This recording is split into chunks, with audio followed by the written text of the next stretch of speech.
Call the meeting to order.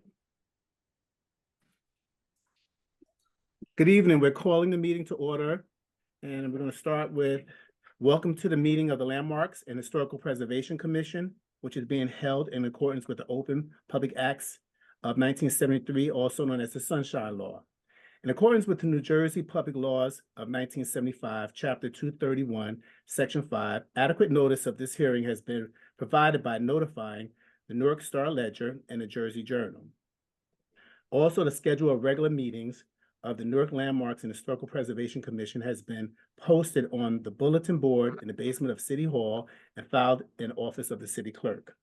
In addition to adequate notice under the Open Public Meetings Act, electronic notice of this remote public meeting as is permitted under the NJSA 10:493 and was placed on the city's website. Members of the public can make public comments by audio or by audio and video as permitted by the Zoom electronic communication platform. Now, while in this Zoom meeting, press on raise a hand on the bottom left corner of the computer screen or mobile device.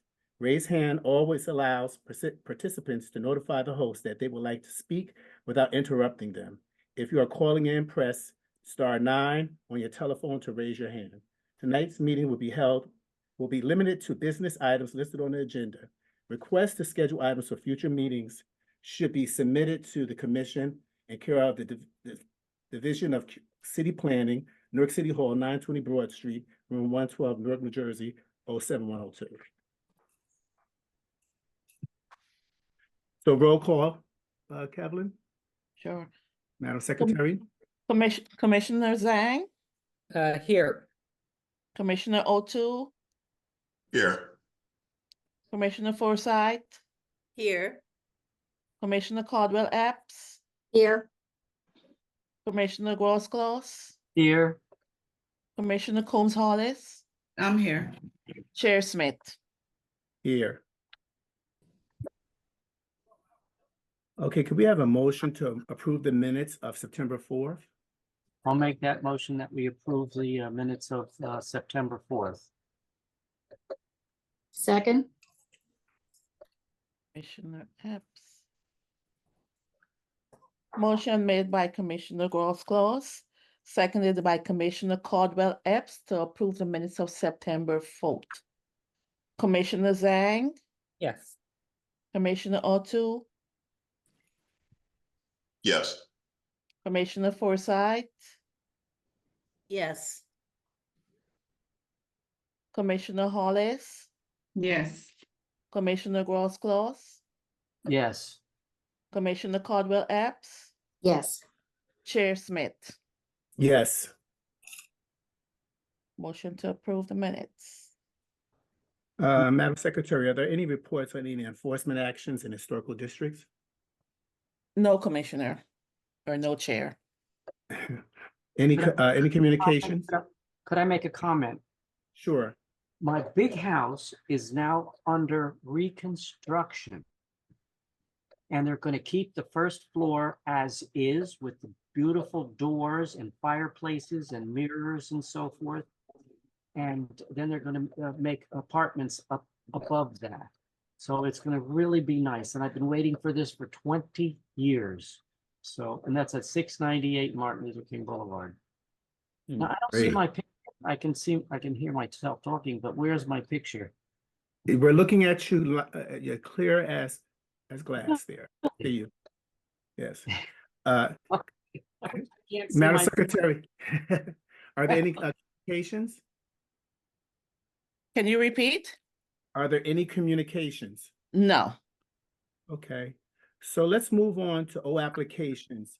The first application is 803 Clifton Avenue, application H24-019. Is there anyone here representing this case? No, Anthony, we're gonna take that off of the agenda completely. I've been trying to reach that applicant since last month and haven't gotten a response. So we're gonna take them off of the agenda completely. Okay. Oh, that's the new home. Okay, yeah. I saw Marcia Moore raise her hand representing that applicant. Is someone raising their hand? Hold on, hold on. I think, okay. Anthony, that's Yes? on me, sorry. That's on me.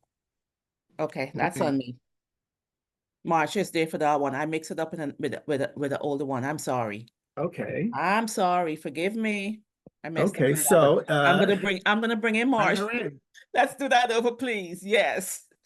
Okay, so, old application address 803 Clifton Avenue, application H24-019. Is there anyone here representing this application? Okay, I'm gonna bring in Marcia because that's one that okay, let me allow her to speak.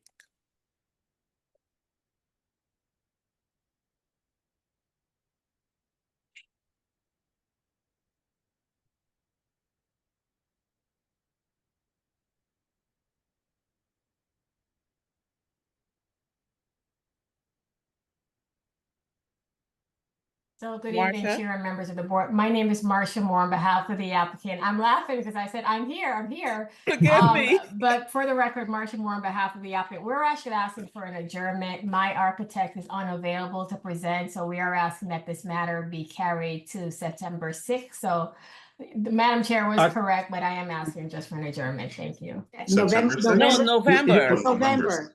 November 6th Yes. Yeah. to November 6th, okay. Okay, so. Okay, Marcia, so I'm gonna have to take you out and then we're gonna come back to you because we have 56 Park Place before we get to yours, okay? Marcia? Can you hear me? Can you hear me? You heard me, Marcia? You're on mute. You're still on mute.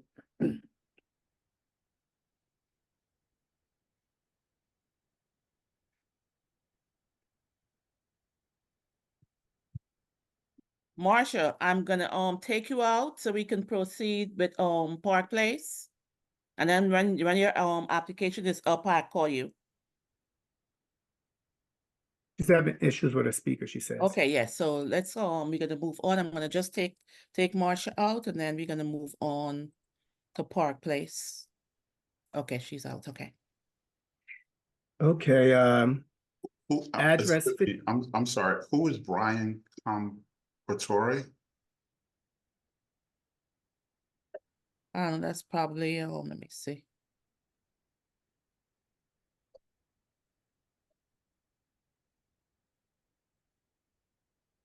I don't see that, I don't see that, I see it. maybe. He's on, he's on the screen. Oh, Brian, okay, I saw, yeah, he's probably with some, one of the applicants, so you can proceed with 56 Park Place. Okay, Then, so new application, 56 Park Place, application number H24-158. This application is for demolition. Is there anyone here representing this case? yeah, I just brought in Jennifer.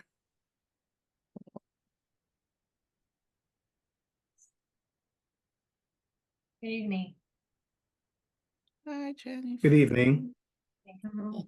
I'm Jennifer Carrillo Perez of Connell Foley on behalf of 56 Park Place, and I see Mr. Karen Kelly from NBMK Architecture. And I believe the other individual we're looking for is Vivian.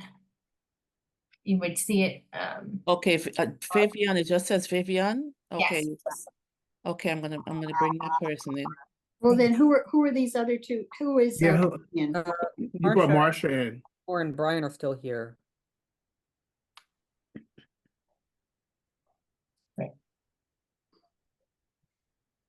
You've still got Brian and Marcia in.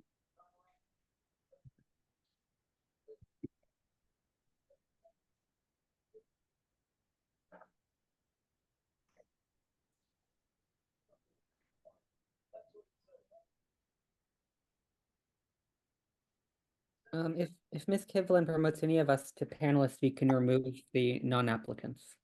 Yeah, let me give you control of that mouse. I'm gonna make you the co-host.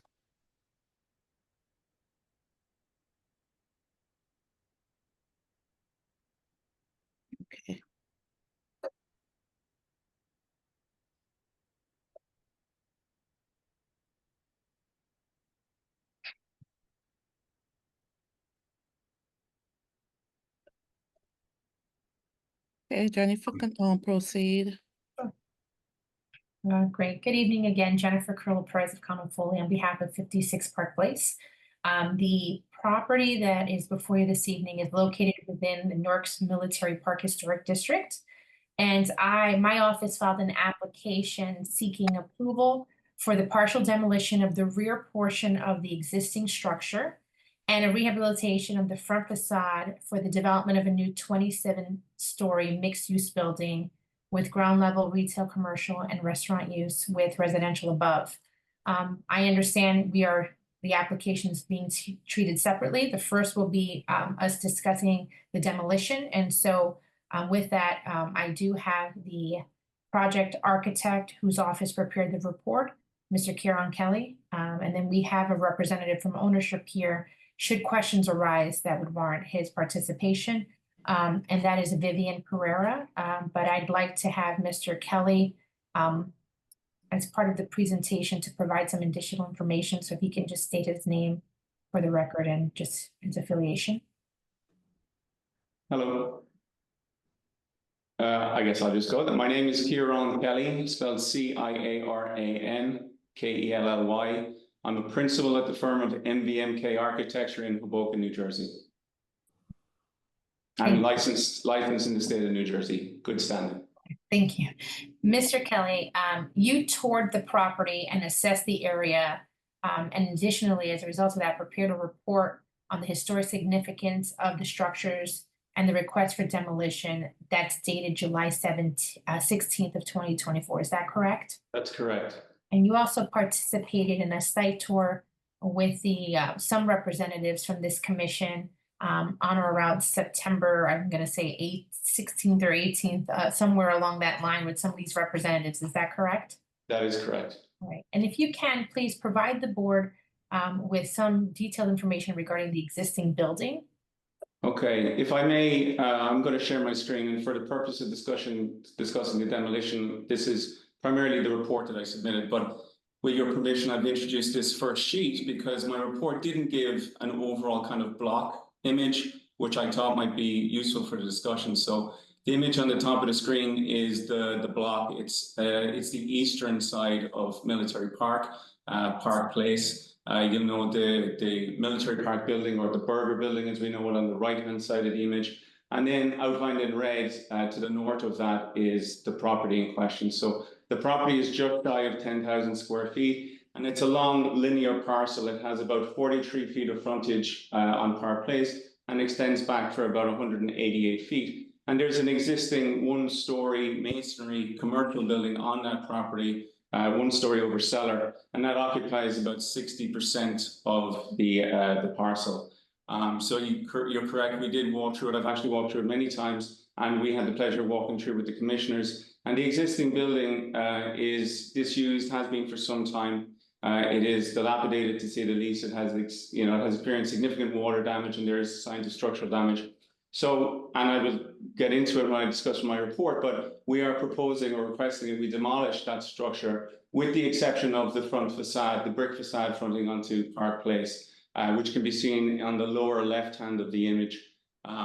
The image on the bottom right hand is the rear facade of the building, and that's kind of exemplary of the remainder of the interior of the space, meaning that it's not of any real historical or architectural significance. It's a masonry, brick and CMU structure, some concrete plank and concrete encased beams on the first floor, and then essentially a rat slab on the basement, and a heavy timber structure supporting the roof.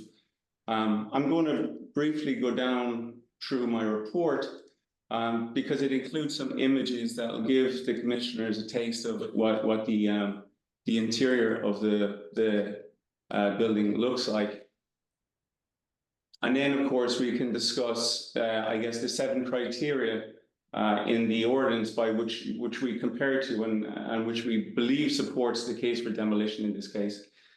This image 1 is the front facade as I described. The full frontage of the lot, it's a brick facade. The building was, there's no record that what we were able to ascertain of the exact date of construction, but we think it is contemporary to the building, to its neighbors, essentially, approximately built in 1930. The brick facade is composed of two primary elements. On the northern end would be what I define as kind of the red brick element, which, you know, has this decorative cornice and pilasters. And then there's a separate, but equally interesting portion on the southern side, which has been painted at some stage and has been kind of carved up. And again, we hope to restore, retain, and integrate the facade into the design of the future mixed-use building. But to just continue down to the report, you'll see, you know, the character of the existing facade is such. Again, I'll get into that when we talk about the portion to be retained. But in terms of the one-story structure to be demolished, these are the interior photographs. This is directly inside the Park Place facade, looking towards Military Park. You'll see the interior condition is really in bad disrepair. The floors, the ceilings are water damaged. The finishes have come off the walls and the ceilings. A lot of the concrete encasing, the steel beams on the first floor itself has fallen away. The property was used as both a law office and a restaurant and bar over the years. So a lot of that furniture and decor is still in there, but in very bad disrepair. A lot of mold growth, again, a lot of cracking and structural movement. But this gives you a taste for the condition on the interior. This is a shot of the cellar where we see some of the existing utilities. You can see a lot of the existing black mold growing on the walls, a lot of water damage down there. And this is a view of the cellar. The current ceiling height in the cellar is probably about 5.5 feet. So again, we would propose to demolish the rear portion of the existing building, retain the facade. We're confident that the rear portion has no architectural significance that would in any way be of detriment to the city or to be removed. Yes. I'm sorry. Somebody have a question? I'm not sure. I'm sorry, I think one of the commissioners was on the phone.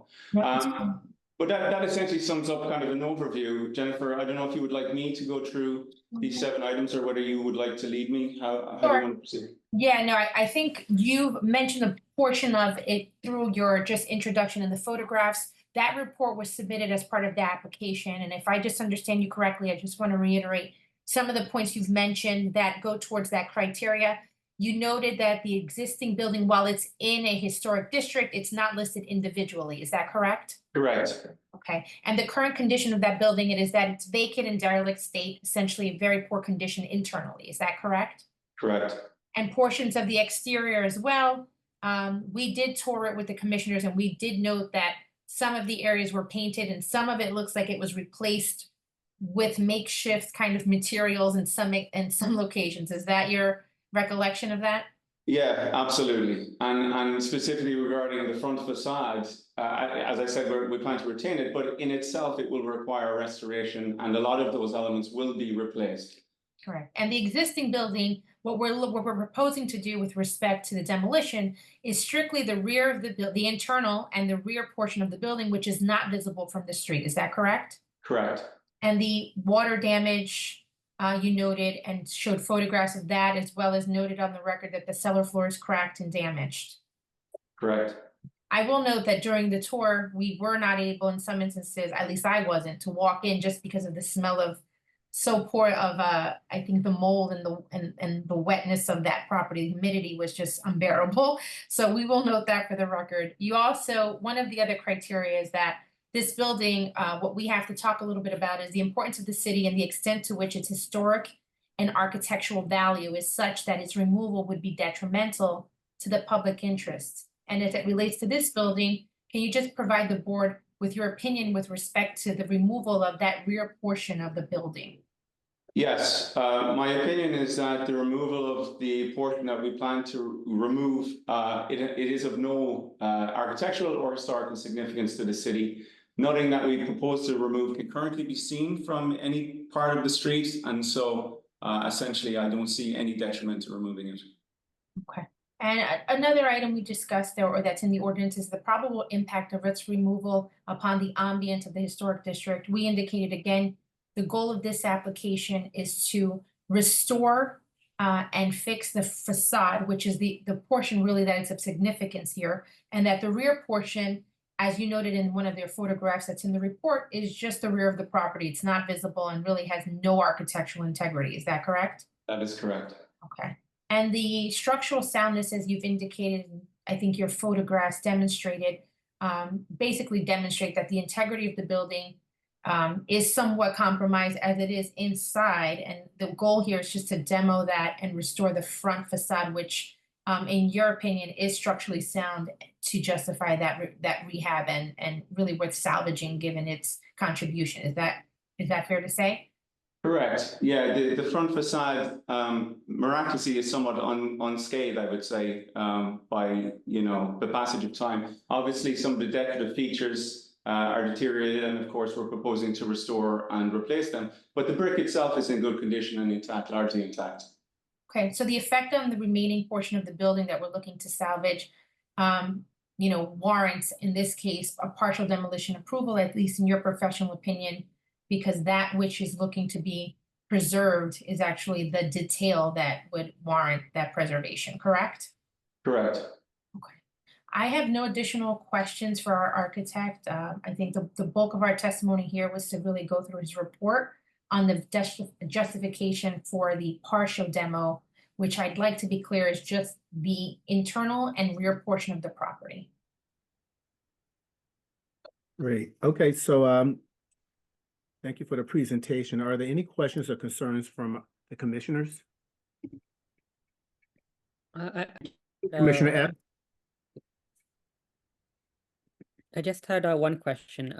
There's the two buildings here, the larger one and the slightly smaller one. Is the application to demolish both of them and keep the facades of both, or is it just one building we're looking at?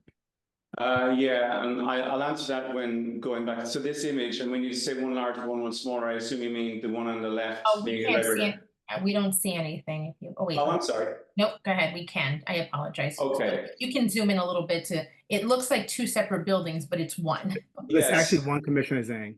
Yeah. Yes, it's one building, and both, or rather, put better, the entire facade would be retained. Excellent. Okay, thank you. No question. Commissioner Epps, looked like you had a question. Turn your camera on. Commissioner Epps, turn your camera on. I mean, not your camera, your Audio. your audio. It's late. Okay. So just so I understand, so it's two buildings. It's the one that's red brick and the one with the white and the black paint that you're talking about? Both buildings? And sorry, to clarify again, no, it may appear from the street as if it's two buildings, but it's one building. It's one building, but it looks like it has two facades, Commissioner. Yeah, Epps. okay, I see. So my concern was about the back part that you are, is it attached to the two buildings on the side, or is it freestanding in the back? It's one structure with a street facade. So the front wall of the building faces the street. We are proposing to remove the portion of the building which does not face the street. In other words, we're going to save the wall of the building that fronts onto Park Place. I understand that. I'm talking about the part that you are demolishing. Yes. Is it attached sort of to the other two buildings that are on the sides of it? No, it's a separate wall. Let me ask a question, Commissioner Grosclaus. Looking at the building on the left, there's the red door. You see the red door I'm talking about? Yes. Because that's not going to be an entrance to your building, are you going to create a window in that location similar to the other two? So it's an excellent question, and I might ask you, if you don't mind, to wait for the presentation of the proposed building. But to answer you briefly, it is going to be a door. It's going to be the main door to the street retail space, which we envision okay. currently to be a restaurant. Okay. Yeah. And much of that, Commissioner Grosclaus, will be in the next application with Yes, the design. right, yes. Commissioner Zhang, with just one last question. So you're preserving the white facade and the red facade, that entire front facade. I assume for the new construction, all the equipment for the new construction will be entering the site from the rear side and not from the Park Place side? That is an excellent question. And again, I'll go into this in more depth in the next presentation, but to be very specific, the proposal is to retain in place the red brick portion, meaning it will be braced, will be, the structure behind will be deconstructed, and the red brick portion will remain in place throughout the construction of the new building. The white brick portion, or the portion which has been painted, the proposal is to carefully survey it, deconstruct it, and reconstruct it at the same time as the new building, so that we will be able to get site access at this location. Because it's a long linear property, the majority of site staging and site access will be carried out at the rear. But certainly for a linear site like this, with just two ends, we would need the ability to get in and out at this end. And so in order to do that, we're requesting to reconstruct the white brick portion, but reconstructed, as I'll show you in the future design. Okay, so the reconstruction will look just like it was never even touched, for instance. Yes, there'll be a minor modification, which we discussed at the design review meeting, which would be that this cornice line would be shifted up slightly to align with the cornice line on the red brick portion, which we thought was an excellent suggestion by the commissioners. And so that's the only adjustment we were proposing. Great. Thank you. And both buildings are unoccupied? Correct. Correct. Very unoccupied. Just wanted to be sure. Okay. Yes. Any more questions from the commissioners? Any questions or concerns from the public, Kevlin? Let me see if there are any raised hand. I don't see any raised hand. Okay, well, can I get one of our commissioners to make a motion to move on the demolition of this building with the protection of the facade, both facades? Mr. Chairman, I'm comfortable making that motion. I believe that this applicant has provided sufficient justification for the demolition of the rear portion and the interior of the building, and I'm excited about the presentation that will follow. So I make that motion to approve. Thank I'll you. second. Commissioner Holmes Hollis and Commissioner Nye. O2, am I correct? You're saying Yes. it wrong, but it's okay. O2, right? O2? Yes, Okay. you're hurting my feelings, but that's all right. I saw it in your face. It's all right. I'm sorry. It's all right. You do it all the time. It's okay. Motion made by Commissioner Holmes Hollis, seconded by Commissioner O2. Perfect. Commissioner Gross-Claus, Yes. Commissioner Forsyth, Yes. Commissioner Caldwell Epps. Abstain. Abstain, okay. Commissioner Zhang, Yes. Commissioner Gross-Claus. Did I call Gross-Claus? I'm all Yes, over the again. place. All over the place. Chair Smith, Yes. motion carry, 6 in favor, 0 No, approved. the 5 in favor, no. 1 saying. Yeah. One, and yeah, you one, didn't- and one abstention. You didn't call me, but I vote yes. I'm not sure, if Mr. Chairman, if we need to Yes, put. yes, I call O2 and Hollis, then I call the other commissioners. Oh, okay. Thank you. Thank you.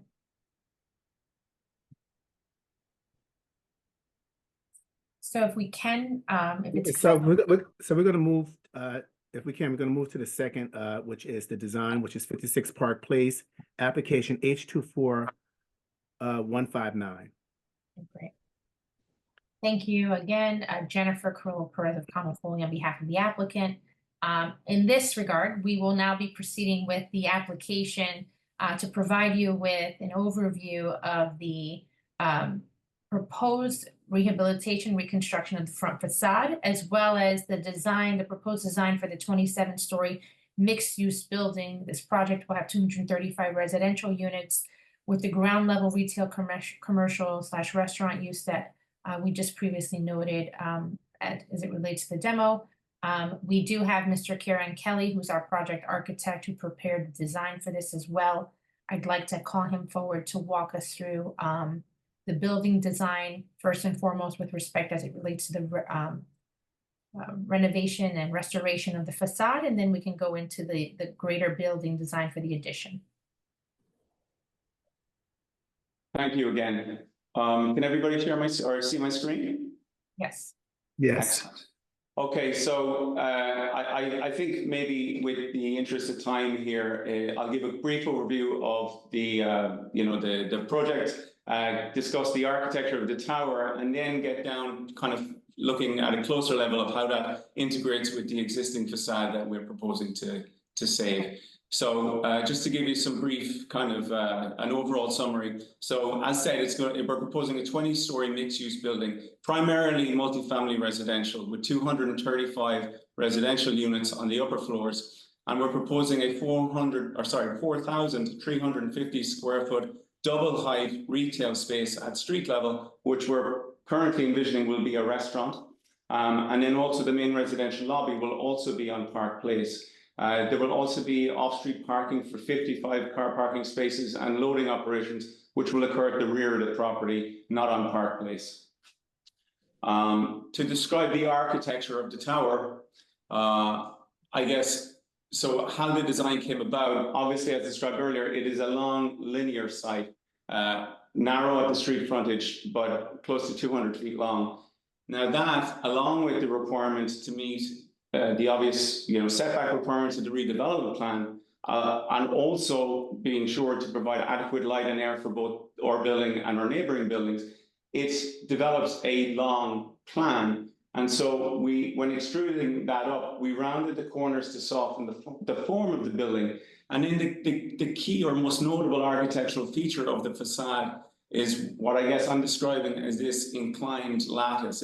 It's that grid that wraps around the facade and is set deliberately at a kind of a skew at an angle. And what that does a number of things. It's kind of a playful a way to introduce movement in the facade, so that as this screen wraps around the building, it creates movement. It's more dynamic. And where the screen overlaps, you see on this rendering, we introduce some nice outdoor private spaces for the units. And also where that screen extends above the roof, it forms an open lattice, I guess, or an open trellis, which is essentially kind of a gold crown on the building, which is a kind of a modern nod to the gilded caps that we see on the beautiful, early 20th century Art Deco towers downtown. So that was really the architectural kind of concept or design concept. In terms of materials, there are really 3 materials proposed in the new portion of the tower of the building, and there are 3 versions of bronze anodized metal. One is this, which is a bronze metallic, which is a beautiful material, which depending on the way the light falls in it, shimmers between a subtle champagne to a rose gold. And that's important because when you look at the street frontage, you'll note that the material palette of all the buildings on this block vary between a tan or a beige brick to a kind of a salmon brick and some metal accents. And so this one material at different times of the day kind of ties in to all the buildings on the block, which we thought was a beautiful feature. And then there are 2 other darker shades of bronze, one at the intermediate floors and one for all the window frames and louvers. But again, all in the bronze family and all with that kind of warm, natural tone. So with that, I just want to talk then about how the building would basically touch down at street level and interact with the existing facades that we're proposing to retain. So obviously, as described, we feel that the existing facades are worth preserving. They're not listed, but that doesn't mean that they're not important and significant. They have significance in the fact that they are an integral and a familiar part of the streetscape, and they're charming, and there's beautiful features there. But obviously the new building we're proposing is of a different time and is of a different scale. And so how the 2 of them meet is important, such that the new building doesn't seem to come down and essentially envelop or overpower the single-story brick facades. So what we arrived at through, various design iterations, as well as taking some great input from the commissioners at our design review meeting, was that the architectural lattice of the tower would come down and would stop a floor above the existing brick to be retained, and that we would introduce a frameless glass clear story ribbon window between the two, such that the tower almost appears to float above the brick facade and doesn't actually touch down or press down on top of it. The facade in itself, let me talk a bit more, or the brick facade rather, let me talk a bit more about how we propose to restore and retain it. The brick portion, as described, the red brick is very good, but the cornice and pilasters are painted wood and they're coming apart from the building. I'll show you some quick photographs here. You can see some images. They're literally peeling away, and you can see the brick is consistent behind. So the intent there is that we remove all that brick decorative detailing, and we replace it to the exact configuration and format as the wood was, but in a Jura limestone. And a Jura limestone will be a limestone veneer, but it's the limestone that was used on the second story of the burger building directly adjacent to us. And which is where, by the way, we think that the architect for this building got the idea for that detailing. And so we're going to replicate that in the same material. As described a moment ago, this portion would be carefully surveyed and noted and detailed, deconstructed, and then after the new superstructure is built behind, would be rebuilt with the slight modification that the cornice would be raised by about a foot to align with the consistent cornice on the red brick portion. And then, we feel that the whole assemblage is complementary to each other, but that the new and the old are not necessarily, contrasting with each other. Incidentally, as described, the red brick portion would be the street frontage of the new retail space or the restaurant. So behind that is a double height volume with a mezzanine for a restaurant use. The existing door would be the door to the restaurant. The windows will remain as windows, but they would obviously be new windows to the same fenestration pattern as is currently there. And then this lighter portion, the portion which would be reconstructed, will form the vestibule of the new building. So that will essentially be, an enclosed glass vestibule from which you enter into the triple height residential lobby behind. And so that's the proposal. I'm happy to answer any questions or talk more detail if you wish. Thank you, Mr. Kelly. I do not have any additional questions with respect to that. Again, the testimony is limited to the exterior of the building, and as he just has provided the testimony, I think the goal is here for the preservation of that front and then the additional building. So we'll entertain any questions the board may have. Yeah, so do I have any questions? Thank you so much for the presentation. Are there any questions or concerns from the commissioners? I just have a question. Go ahead. Commissioner O'Toole? Was it your intent to kind of match the first floor fenestration with the fenestration of the addition above? So the fenestration within the openings of the red brick portion are essentially designed to match the current condition. So you have the decorative muntings that divide the windows. That's the case in the current condition, except that they're painted white and they're wood and single glazed windows. Gives you the whole view of the whole thing. This element, which is the new residential lobby, is definitely a more modern, contemporary look. And that, you're correct, that is intentional so as to define the difference between what is the retail space and what is the residential entry of a new modern building. Okay, thank you. Anthony, can you hear me? I can hear you, Commissioner Woodruff. I can't Okay. hear you. Is there a view where we see the whole building from the street? Yes. Can I see that view?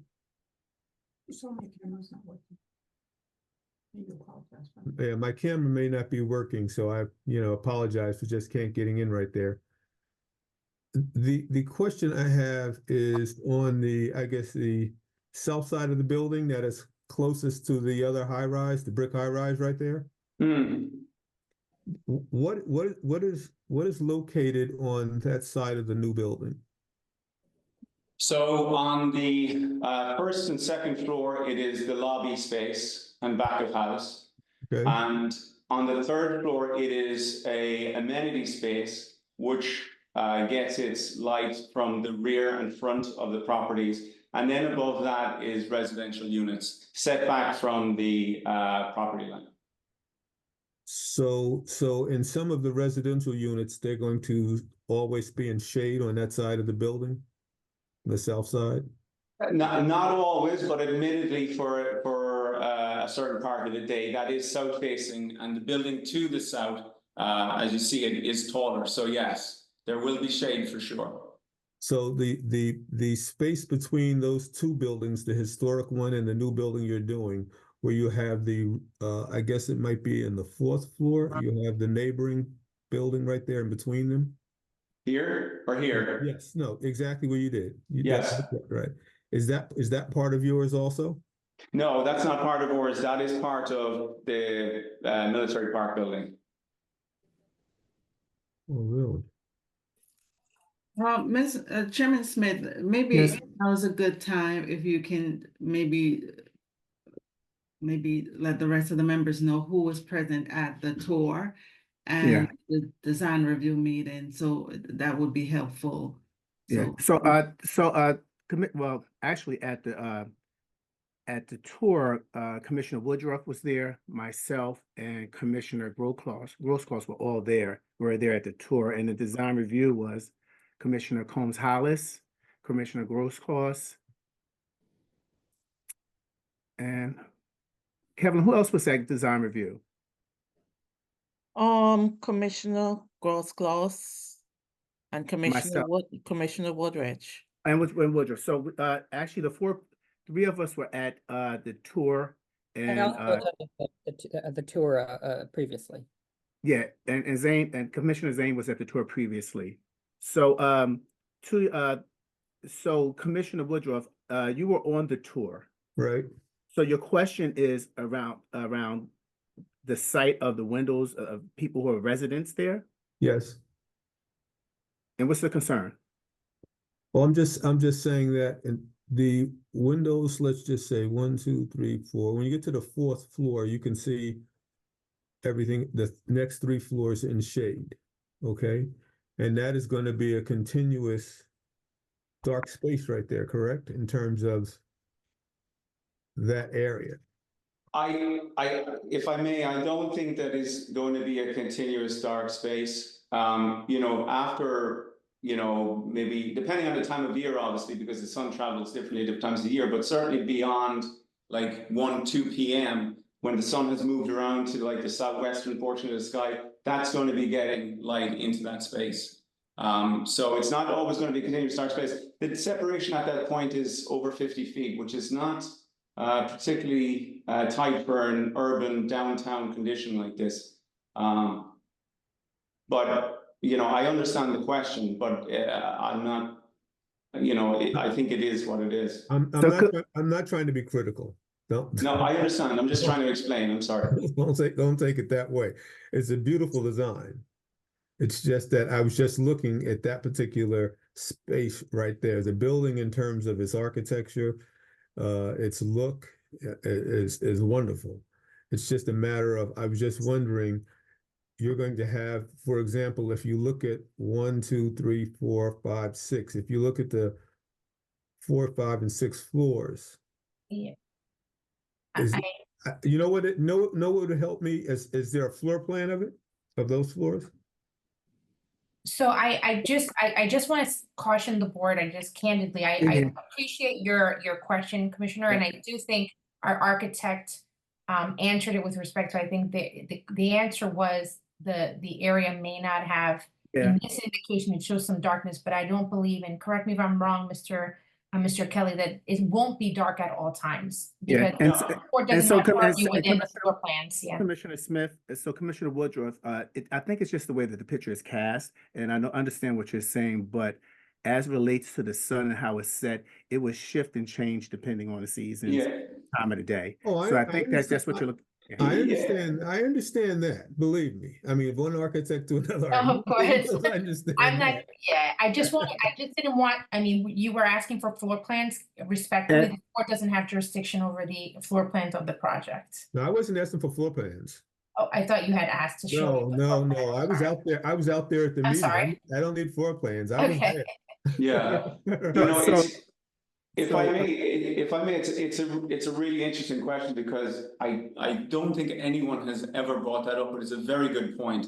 Oftentimes when people do presentation renderings like this, they don't even show shadows because, you know, people don't even consider them. In this case, I wanted, number one, the rendering to be very realistic and to fit into the existing streetscape. So I wanted to show the shadow which was cast at the specific time that this photo was shown. But of course, that shadow is always moving. And for a large portion of the day, it's not in shade. That's right. It's not going to be like that all the time. Correct. And maybe I should take a picture at about the time of day. There's going to be a time from the two sides, basically light's going to come through there. Yeah. And so, I mean, it's like I said, it's a beautiful design. It's very interesting. I'm just holding my breath because I don't even like to talk about my work around that particular area that everybody will say, you know, it's a beautiful building. So Commissioner Woodruff, have we addressed your concern or your question? Yes. Okay, because great. So can we move on? I just We have have, a few more just for, questions. just We for, have- oh. No, just that we have a few more questions. Commissioner Commissioner Zane has his hand up. Commissioner Zhang, I had 3 questions. Could you return to the ground level view of the building? Yeah. Okay, I just had, my first question is, I see that there's a sign for Parkview Restaurant. Is that just a placeholder name, or will the application for signage be a separate application when you've determined the tenant? It will have to be a separate application. What I could say is that the signage will certainly meet the requirements of the city's signage ordinance and any requirements in the redevelopment plan. But for now, it's really just to give you an idea that obviously a retail tenant on that street will require some signage. And this is where we think it would work, but it would be by way of a separate application. Right, thank you. And the second question is, I see that there's a glass door at the Parkview restaurant entrance. The current door at that location is a solid wood door. Is that part of the historical features of that building? How will that change the entrance? So again, another great question. You're right, it is a wood door. Right now, I'm going to go to sheet H2 of our set. There is a solid wood door with a transom above it. We did not feel that for a new, vibrant, hopefully vibrant, and certainly successful retail space on the street, that having a solid wood door was necessarily the right decision, because you want some transparency and you want it to feel like an open entrance. So we're proposing in this case a storefront door. We could certainly take it under consideration, but I think that for the proposed use and for a new, modern, vibrant restaurant space, that it would be more appropriate to have an open entrance. That's my feeling on it, but I do understand your question. Yeah, I think that's very fair. I don't know if to add this as a condition, but I would suggest in this case a glass door that has a transom above it, or a glass door with historical or like a brass or a copper kind of high quality material, so that even if it's not old, it has a feeling of an old. It seems that that transom is very important. Okay, and so to that point, part of the thinking was that the consistent header line, which aligns with the header of the proposed door to the residential space, was kind of, that's the line that we wanted to keep. And we felt that by making a smaller door, because even I'm sure it's probably a 6'10" or 7-foot door right now, but as you walk through it right now, it does feel low. And so we didn't want to have a low condition walking into the retail space. But I take your point, and if the commission wants us to go that way, we can certainly look into it. Thank you. And I just wanted to flag that if the other commissioners agree with that point, if not, I can let it pass. The third comment I have is the setback on the left and right side. It's like 2 or 3 feet. What is that setback on the left or right hand side? Above?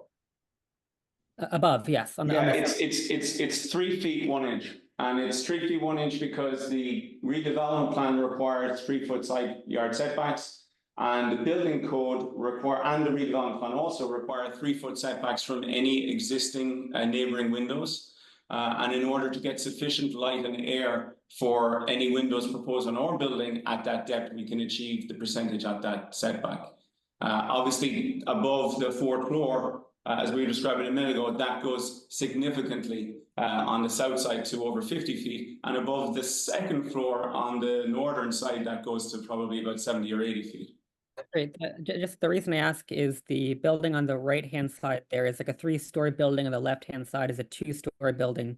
I just Yes. have concern that if in like 50 or 60 years from now, or even 20 years from now, either of the neighbors decides to follow your adaptive reuse strategy and build a tower on either side, I am concerned that if they build a tower there on either the left or right-hand side, that it could block all of the light view for your tenants' residential access. So my last question to you, and the follow-up last question is part of this project, are you acquiring kind of any of the air rights, or do you have any development agreements with the neighbors on the left or right-hand side not to build a tower there that would block out their view?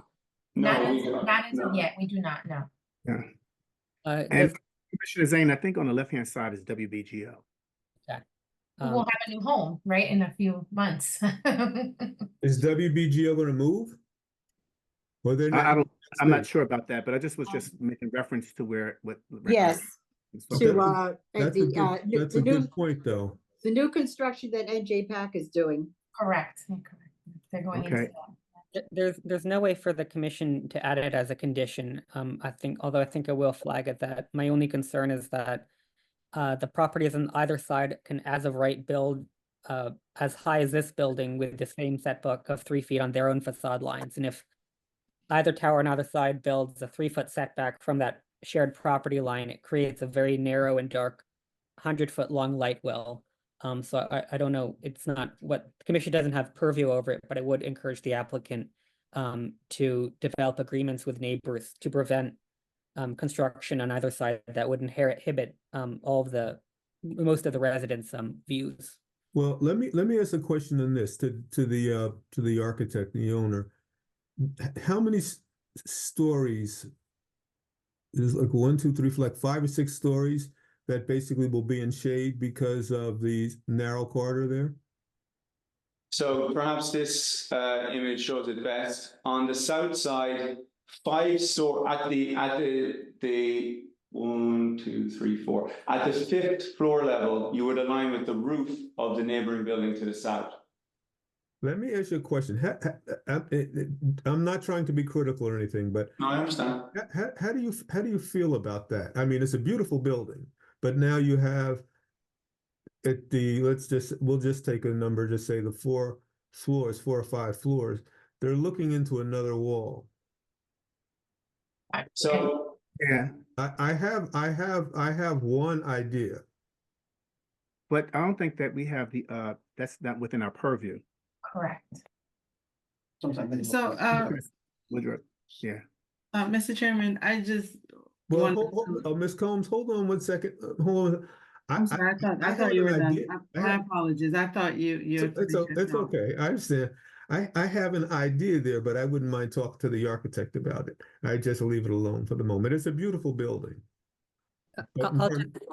Commissioner Zhang, I'll just add that it's a beautiful building. I think it's really hard to develop this site without having, to develop this site, you have to, with this kind of density, you kind of have to have windows on the side. And if you have a setback on the side that's 20 or 30 feet, you've erased all of the buildable square footage. I think that this concern, is difficult for the commission to address.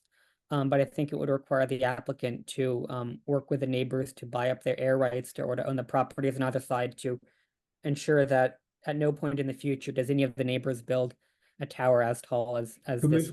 But that's beyond the power of the commission. Commissioner, I agree with what you're saying, but I have an idea for that, and I would talk to the architect about it. I'm not trying to change the design at all.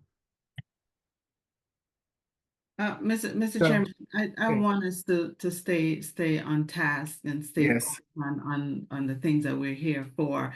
I want to piggyback on Commissioner Zhang's comment, and I think he was proposing, and I try to catch it, to maybe two conditions that he was throwing out regarding, I guess, one would be a smaller doorway. I'm not sure I agree imposing such a condition on this application. And the other one was about the condition that potentially would be to retain the rights of the, I don't sure if Commissioner Zhang, maybe if you could articulate that a little better for me, maybe I could be on board, but right now I'm not on board with such a condition. I'll just say it's, I don't think the commission has the legal authority to kind of ask this of the applicant, but I'll just Why? flag it for the record that in New York City and many other neighborhoods that have a different zoning program, there's something called, I think, transferable development rights, where if I'm a building, I can buy the air rights from the neighbors so that none of the neighbors can build up buildings as high as mine to block up my light views. I don't think Newark has the, I don't think Newark has the legal framework for transferable development rights. But it would And require the I have heard that, Commissioner, so I think we need to let that point go at this point. I think it's a moot point. I agree. Yeah. Are there any more concerns or questions from additional commissioners? Commissioner Epps, you did have your hand raised. Are you good No, now? it's a question. It's not. Okay. Well, it's a question and a concern, but it's probably out of our purview. Just, I know you mentioned 55 parking spaces. Is there a parking deck, or is that flat ground at the rear of the building?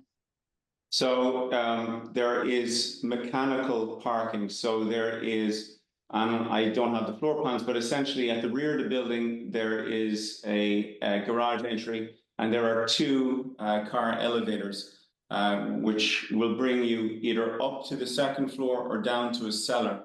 On each of those levels, there are many parking spaces. There's 55 in total. So there's no surface parking. Okay, thank you. I know we're concerned about the landscape of Park Place, but in the meantime, with all that's going on at Park Place, Mulberry Street is looking horrible. That's why I asked. That's all. Thank you. Anthony, I have a question for you. The WBGO building, that one is not, that's not part of this. It's it's adjacent to it, but it has nothing to do with this design. I was asking the owner, did they ever consider that? The building's not in. That building was not for sale, and we are Yeah. acquired the property we have. Yep. So we're just Okay. going to stay within the parameters that we're at with this property, Commissioner Woodruff. Okay. So if there aren't any more questions, are there any? Commissioner Smith, Yes. I want to Commissioner ask a Forsythe. question. Okay, Commissioner Yeah, Forsythe, I'm I sorry, I had didn't a- see your hand. I had a very quick question, which is, do we have, does the building have access to the setback of the roof for the lower portion that's the street level, et cetera? It seems like it's set back a little bit. Yeah, no, it does not, because that setback currently is 3 feet. And so we didn't see it. And interestingly, there's no corresponding interior floor level at that line. Let me bring up the rendering. So this portion is set back, correct?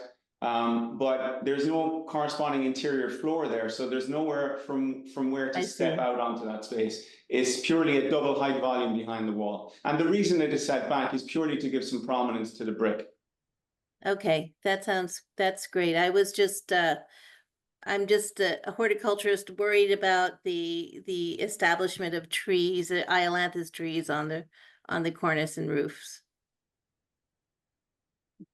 So that's Thank you. fine. Okay, thank you. Commissioner Forsythe, you still, you have another question, or your hand is just still raised?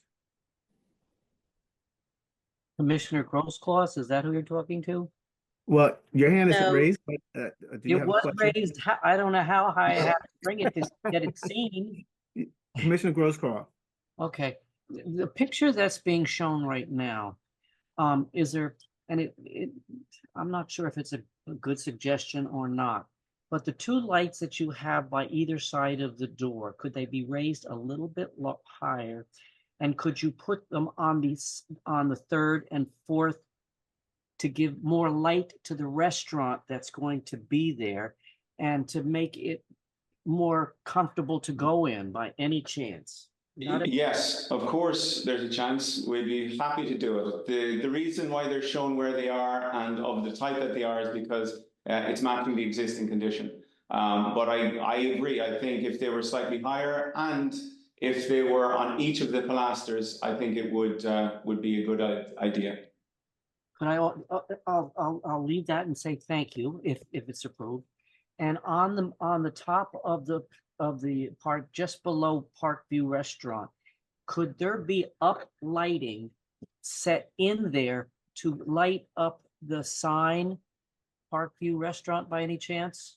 There already is, yes. Yeah. Because we are reconstructing that cornice, we are going to introduce recessed lighting on the upper ledge, let's say, to light that sign so that we don't have to introduce secondary goose heads or anything like that. It'll be a very, very minimal but effective light source. right. And then, as we're on this topic, on the underside of this cornice, there would additionally be small recessed spotlights just to cast some light down on the entryway for the residential portion. Thank you. I Thank you. second Commissioner Grossloss's comment about possibly the higher sconce lighting and one on each column. But I just wanted to commend the applicant on having the high quality cast or the carved limestone to replace the wood. I think it's an enhancement, and I think it'll last a long time. And I can tell the amount of time you put into this application. Thank you. Yeah. Do we have any more questions from our commissioners? Kevin, do we have any concerns or questions from the public? Anybody from the public here? Let me see if there are no raised hand. Okay, great. Can we get one of the commissioners to move? Okay, on- 1 second, Anthony. Sir, can you stop sharing the screen, please? Yes, certainly. That's okay. Commissioner Grossclass, did you want to add the sconce lighting as one of the conditions or no? If the rest of the group agrees that it's a good idea. I mean, it was just a thought that I had, and I just wanted to get it out there because lighting in our meetings has been an important issue. So that's why I brought that up. I think your comment had a light on each of the columns and lights a little bit higher up on the facade. And a little Yeah. bit larger. I mean, they're almost tiny. They are. Yeah, I think that the lights should complement the facade of the building. Yes. Yeah. So, Commissioner Grossclass, would you like to make a motion? Okay. I'd like to make a motion that we approve this application and that we do what I had mentioned in this part about the lighting and so forth. And I'm not sure if there was another condition or just discussion. I think it was a motion to approve the application with the condition that there is one sconce light on each column. Right. And that it is 2 or so feet higher. And a little bit larger, not to larger. So yeah, not to go out beyond the width of the boards that are going on the upward direction. so Right. one on each column, higher location and larger sconces. Yes. So those 3 parts. Yeah, Yeah. and it sounds like through our discussion, the other suggestions, Commissioner Zane, that you mentioned are not necessarily conditions. They were just suggestions. They were suggestions. It's for the applicant to determine 30, 40 years from now when the relationship with WBGO. Yeah. Okay. So it's gotcha. not a condition. No, it's not a condition. Okay. We have one condition. So, Richard, you made a motion. Can I get someone to second the motion? I second the motion. Motion made by Commissioner Grossclass, seconded by Commissioner O'Toole. Commissioner Zhang, Yes. Commissioner Caldwell Epps, No, So that means abstain or no? no, it means no. No means no. Okay, gotcha. Commissioner Forsyth, Yes, Commissioner Woodridge. Commissioner Woodridge, I'm listening.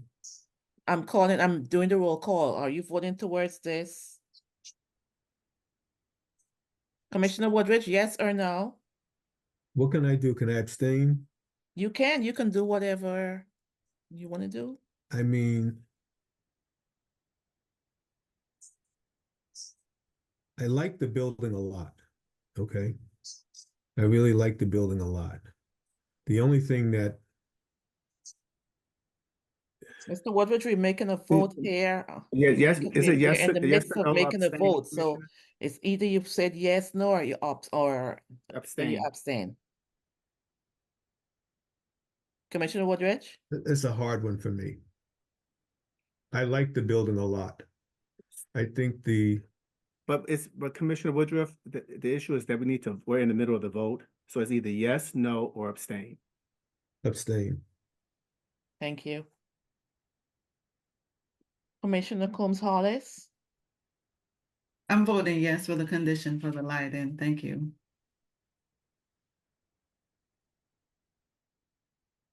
Commissioner Grosskloss? Yes. Commissioner O'Toole? Yes. Chair Smith? Yes. Motion carries 6 in favor, 1 no, 1 abstention. Thank you. Have a good evening, everyone. Good Thank night. you, everyone. Appreciate your time. Thank you.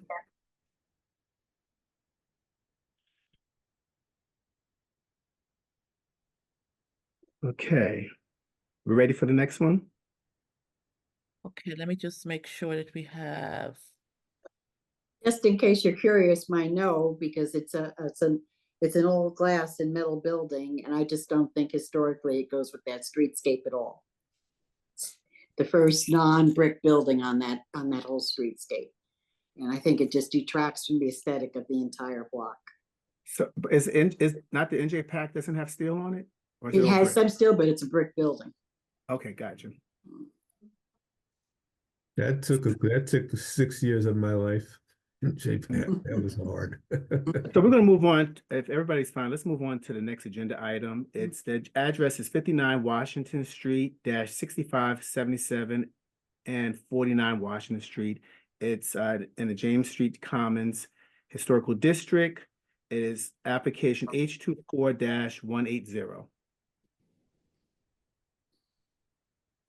And we saw this in design review, right, Kevin? Yes. It's a mural for the museum.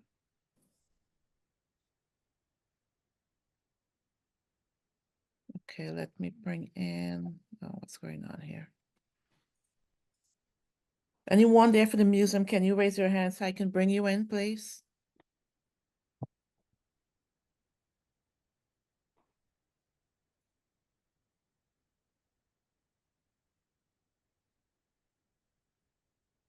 I believe it was Tim Wintenberg, Catherine Evans, Trisha Bloom, and Kelly Privard. They posted in the chat.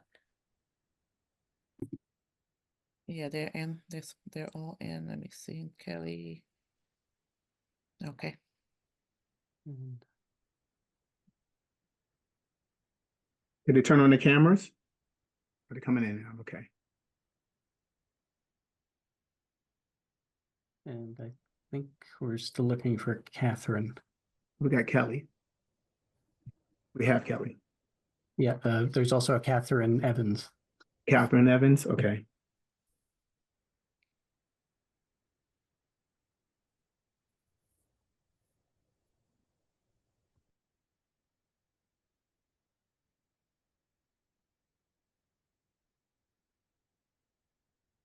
There we go. So Is Catherine in? she's in, her camera's off right Did now. she turn her camera on? Hello. Am I in? Welcome, Yes, welcome, welcome. hello. Hello. Good evening, So- commissioners. May I start? Yes, introduce yourself and your association with the project and let's go. Great, thank you so much. I'm Catherine Evans. I'm the Deputy Director of Curatorial and Collections at the Newark Museum of Art. And it's my pleasure to have a few of my colleagues with me tonight. Tim Wintenberg, Trisha Bloom, our American curator, Tim, our designer, and our artist, whom you'll hear from in just a few minutes. we're here to update you on some exciting progress with murals that will be part of the museum park design that you all had a look at back in 2021. So I'm going to take you, Kevin, do you share the screen or is that something we do? Yep. Okay, wonderful. You have to share your screen. Okay, Tim is going to do that. Here we go. Next one, Tim. We start our presentations with our land acknowledgement. We acknowledge the traditional homelands of the Lenape, also known as the Delaware, upon which the Newark Museum of Art resides. Next. So again, here's our team. What we're going to do is walk you through our process for how we came to select our artist and the timeline. Here you see Tim and Trisha, who's with us tonight.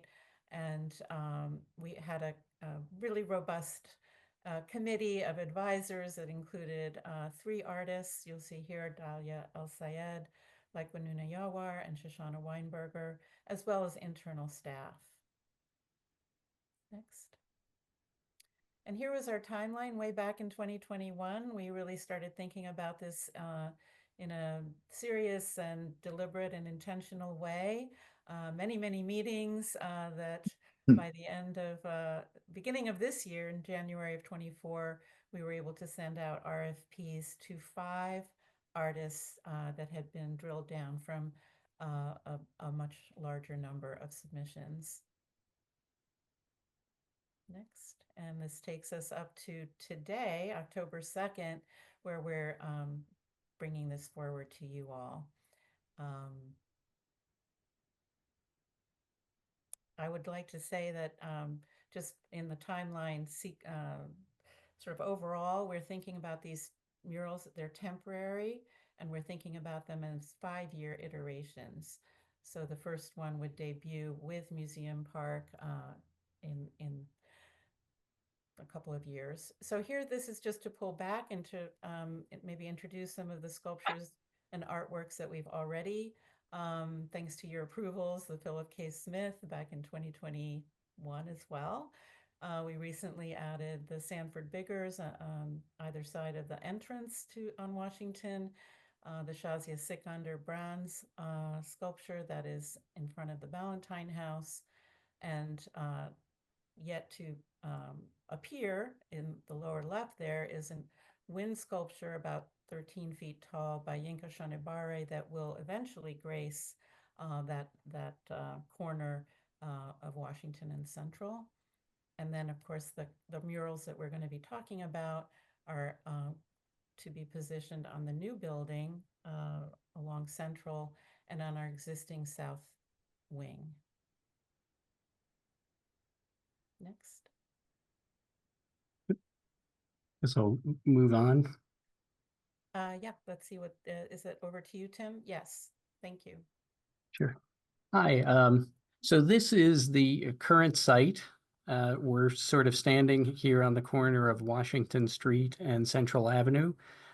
Washington Street is off to the right and Central Avenue has the cars approaching from the left. You can see the south wing here. This wall, I don't know if you can see my pointer, but the sort of plain brick wall of the south wing is one of the sites for one of the paired murals.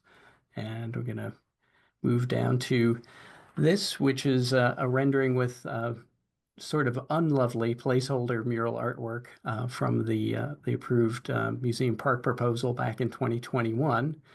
And you can see that there's murals on 2 surfaces, one on the south wing we were just looking at a second ago, and another mural on the end of the new apartment building above the glass exhibition pavilion. And these not only sort of bring sort of art to the public streetscape and sort of mark the museum as a public arts institution from this facade, which has been somewhat lacking in the larger sense, but they also bookend the new more pedestrian-friendly access way that has lots of landscaping and also opens into the larger museum garden more fully. So we pretty excited about that. Here are some elevations showing both the section of the south wing here and the end of the new apartment building. And then like to introduce Kelly Prevard so she can share her vision for the artworks. Thank you, Tim. And good evening to everyone. How are you today? Great. Good. Awesome. Okay, so I'm just going to give you a little about myself. Again, I'm Kelly Prevard. I'm an artist and muralist. My artwork is deeply rooted in themes of healing and storytelling. I'm very active in the mural scenes in both Philadelphia and New Jersey, and I have a very strong presence in the Newark community of art. And it really is my pleasure to be here today, and I look forward to sharing with you my vision. All right, so this is the mural design that I came up with. Now, my vision for the Museum Park mural project is to establish a visual kind of sanctuary where viewers can engage with beauty, inspiration, and reflection. So the proposed mural kind of seeks to create this kind of sacred healing space that highlights the interconnectedness of ourselves and nature and the power of the restorative power of nature. But the mural will explore the 4 elements of earth, air. Was there a question? I'm sorry, I heard something. No, please Okay. proceed. Okay, so this mural will explore the 4 elements, earth, air, fire, and water, symbolizing the harmony and balance of the natural world and the human experience. So if you take a closer look at some of the murals, at the 2 murals, what you'll notice is interwoven throughout the murals will be interconnected patterns inspired by nature, such as leaves, flowers, and geometric shapes. These patterns will appear to be stitched together like a patchwork quilt, showcasing how we are all a part of a larger tapestry of life. It is my hope that this mural will inspire healing, connection, and unity among all who experience its beauty. So we can go to the next one. So that's just my artist statement. It kind of goes over the proposed mural design a little more, and I highlighted those areas, so we can go to the next one too. Okay, so here we are at the color palette. The color palette for the mural will be inspired by the vibrant energy and spirit of Newark. Vibrant and contrasting colors will be used to create visual impact and evoke emotions and draw attention to the mural. I selectively chose to use really beautiful warm tones such as oranges, reds, and yellows, which I feel will represent the energy and passion of the community, and using blue cooler colors that symbolize healing and growth. So ultimately creating a sense of balance and serenity in the space. And I think we can go to the next one. So yeah, that's my design vision. It's really something that Newark holds a really special place for me, and it's really something that I look forward to creating this kind of beautiful place where all can come together in the appreciation of art. And I just pray that it's very inviting and it's loved by the community all around. Thank you. I think that brings us to the end of our presentation, other than some additional materials just about the surfaces and the site plan if anybody wanted to look at it, but that was the focus was on the mural. So This is Commissioner Smith. The only this actually is just a statement. This is actually a Horizon Plaza that exists now, right? that's correct. That would be at the corner that you can see right at the front. Corner right there. And this is something that came before that's being voted on. This is new housing. Yes, in July of 2021, the Museum Park project was proposed and approved by the commission. Okay, great. And I have to say, I like the mural, and I like the way that you bring both the old building and the new building, and you bring it together. So it seems like it's one complete complex. But if you're finished with your presentation, are there any questions or concerns from the commissioners? No concerns, just a question about future plans. Were the other buildings that you're constructing in the back there, or any parts of the older buildings also receive murals, or this is it for your total plan for murals? Commissioner Epps, this is Catherine. For now, this is our Mhm. plan. As I said, these will iterate in 5 years, in 5-year increments. Okay, But this is where we are as of. okay, thank you. Commissioner O'Toole? Yeah, I have a question. It seems as if the windows are gonna be tinted. Is that something that is gonna be carried through, or are the windows gonna remain as is? Windows will remain as is. I think that's just the effect of the rendering. Okay. All right, thanks. Commissioner Zhang, I just had one question or comment. I know that the corner location of what is the Horizon Plaza was 10 years ago the site of the Palamas House, built 1859 by Abraham Palamas, a prominent abolitionist, the founder of North Reformed Church, the first house in Newark to have a dumbwaiter, electrical lighting, as well as a site on the Underground Railroad at North Reformed Church, probably a very prominent abolitionist church in the 1850s in Newark. Could the museum describe what are its plans to kind of remember the legacy of the Palamas House or Abraham Palamas, or the legacy of abolitionists? Is that part of the mural project in some way? It's not part of the mural project, but we did work with SHPO and Landmarks previously when the building was converted to the Horizon Plaza, and we had a set of panels there originally, and then when we underwent some changes, we reached out to SHPO and worked with them to reiterate that panel, which is currently on the site, and we'll be reinstalling it as well. That talks about the legacy of the Palamas family and the house that was on the site. Yeah, it's not a condition in the application, of course. I just wanted to enter for the record and I think signal for the museum the importance of the Palamas family to Newark, the importance of the Underground Railroad to Newark, and the importance of making that history visible in the museum campus.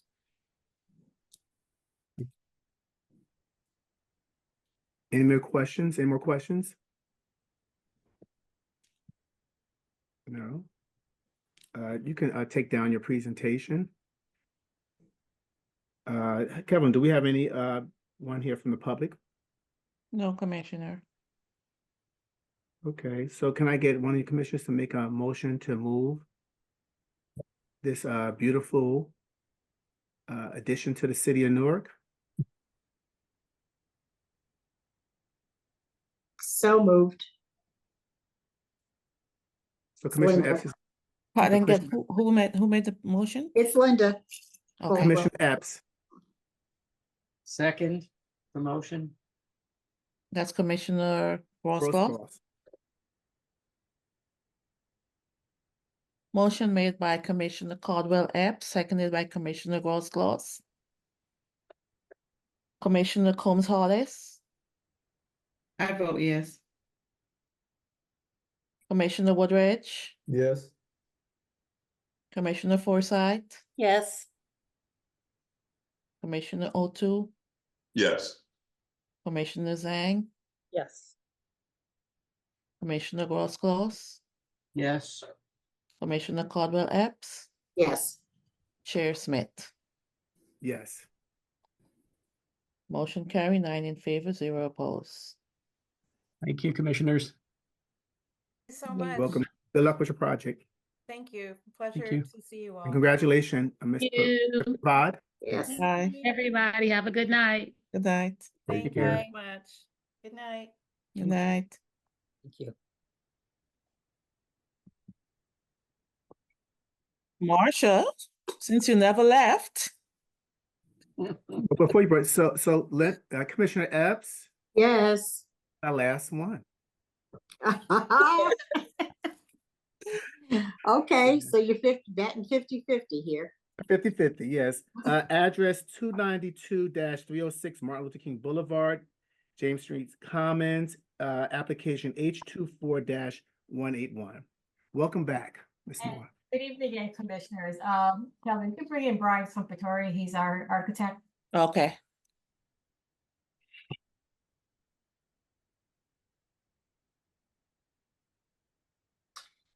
Everything bringing we him in? done Why you tonight bringing was him my in? stomping ground. Yeah, right. Is this old St. Michael's Hospital? It is, we were before this board in 2017 at that time, and it is a historic St. Michael's building that's on the corner of MLK and Central Avenue.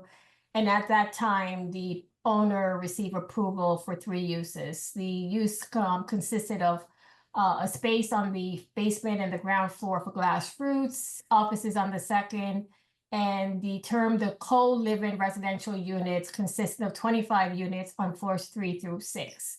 We currently have a new proposed contract purchaser, and we're seeking to amend that approval, increasing the number of units from 25 to 44, as well as the uses would be for student housing for NJIT. Glassroots will no longer be a tenant in that building, so we're seeking to modify to have about 5,000 square feet of commercial use.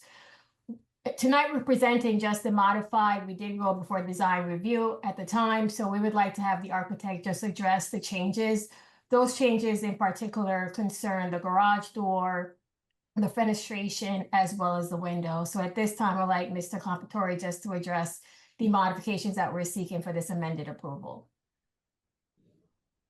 And just for context, this was a subdivided portion of the former historic St. Michael's building, which is currently 6 stories.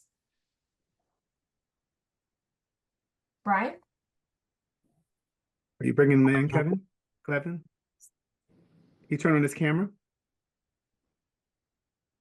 Yeah, he's in, but his camera and his mic is off.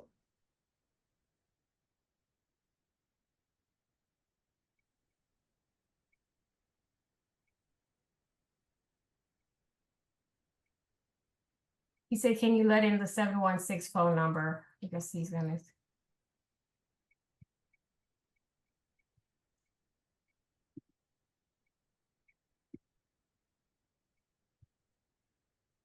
Although I don't see that number. Here he is. Hello, can everyone hear me? Yes. Okay.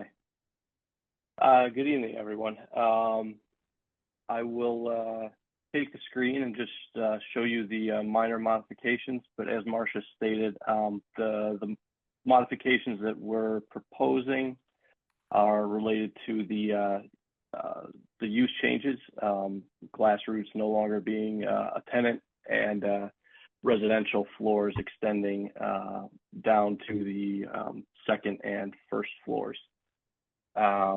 So I've got more detailed plans and such if we want to review things further, but I'll go quickly over the basic, what was previously approved and what is being proposed now. This is the Central Ave elevation of the former hospital building. This is the southmost elevation. You can see here the garage door that Marcia was referring to previously, and that would have been an actual garage door. It was going to be operable to allow ventilation for the glass blowing function of the glass roots facility. And here is a picture of the current condition. You can see that garage door here with plywooded up where the new entrance would have been for the commercial tenant for glass roots.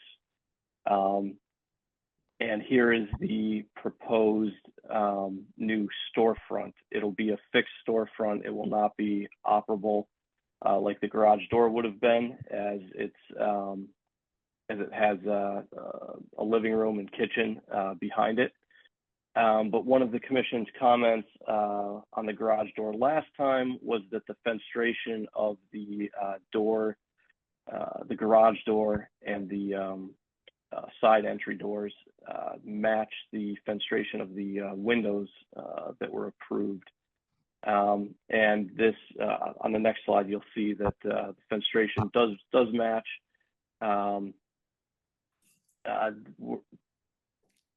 Let me just jump to the next one so you can see that, and I'll zoom in for you.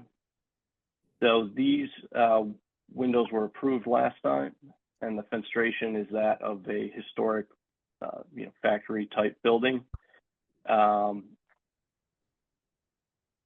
And this was the previously approved elevation. I just want to also point out the mechanical screen that was approved last time.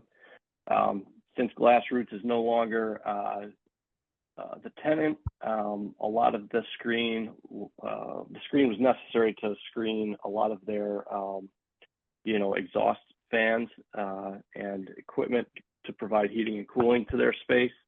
The screen will still be necessary, but hopefully we can reduce the size of it and push it farther back from the face of the building. But we'll address that once we get into the design further with our engineers. Here is the proposed elevation. You can see that we're adding a window here for one of the bedroom units. These windows will now be operable to allow fresh air. And I just wanted to review, we've been in contact with SHPO and National Park Service. This is a tax credit project through National Parks. So we've had to get approvals, not just through you, but through them as well. Here you can see the addition that was constructed, but when the previous project stopped, it was never completed. SHPO has approved a block veneer. This is the color of the veneer, but this is not the size of the veneer. The size would be the size of a CMU block, so 8 by 16. And again, SHPO and NPS have already approved this. And I believe the commission approved this as part of the previous application as well. So here are renderings of the building, proposed building. You can see the revised storefront here with the fenestration on the storefront and on the entry. And then here's a view as you're walking up the hill on Central Avenue. And this is the additional window that will be provided. And you have the rear elevation here with the new window and the block addition. And then one additional rendering just showing, signage will be a separate application once a commercial tenant is signed on. But here you have the storefront again and the entry doors, and then the previously approved commercial entrance to the building.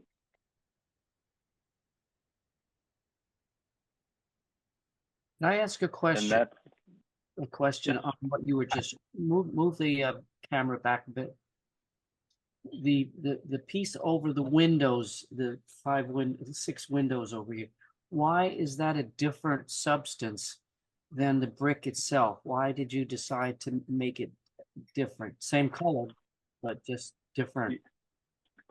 Yeah, so SHPO and National Parks have a requirement that an addition to a historic building be okay. different, but that it still blends with the original. You're right. So yeah, so we chose a block size that was a little bit different. We've got a color that's fairly close to the existing. So there's definitely not going to be any confusion of what was the original building and what was the historic portion.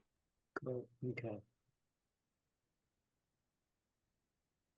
Any additional questions from commissioners? Any questions? Does this complete your presentation? Yes, unless there's any Okay. questions. Yeah, so you can take it down and we can just go into questions. Any additional questions? This application doesn't include any changes to the MLK street size, just this little bit on the side. Yeah, Correct, yes. The MLK side remains the same as the previous application.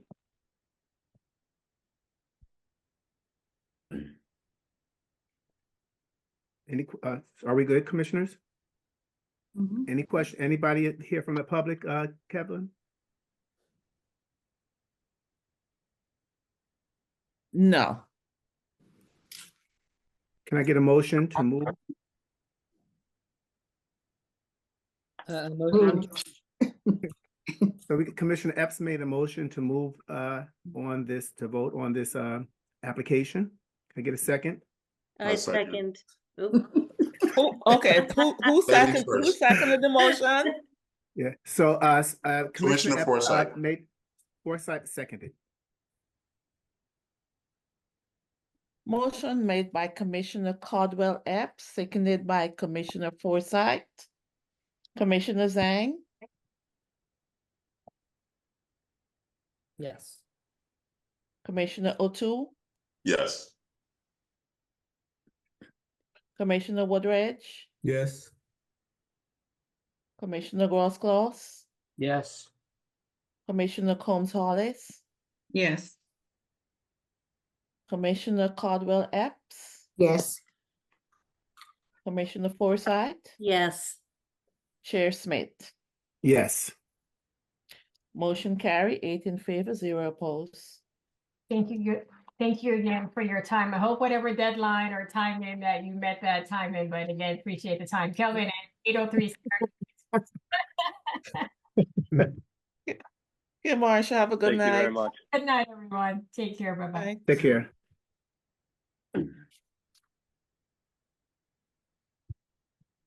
Okay,